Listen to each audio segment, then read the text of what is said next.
上个视频我们讲了印度的恒河，这个视频就说说印度的火车。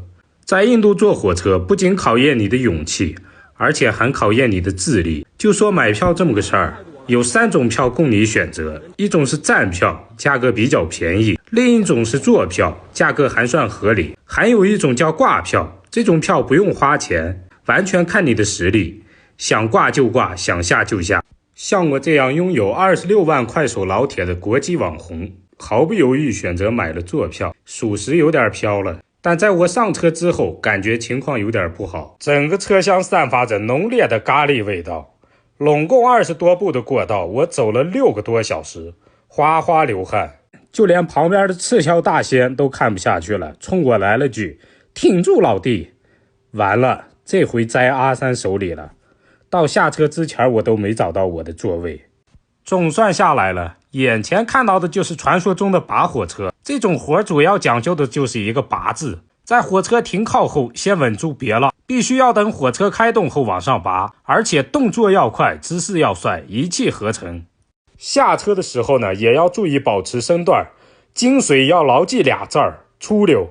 必须要在火车还没停稳之前，时机一到，优雅的出溜下来。还有这样的，这叫挂票，也是最高境界，被俗称为开挂，是对每一个印度人综合实力的基本考验。下面请允许我配上一段音乐，讲述一下印度的火车之王。它叫挂的比较多，国际名称挂的确实多。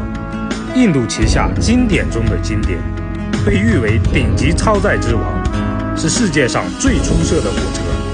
因其超强的超载性能名扬全球，是无数印度平民出行必备工具，毕生所挂。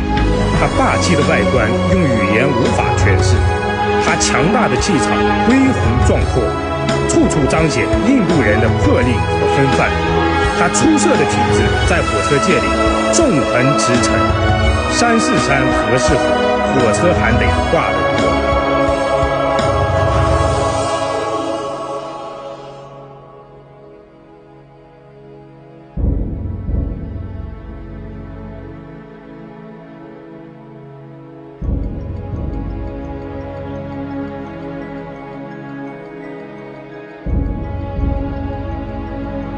快手，看见每一种生活。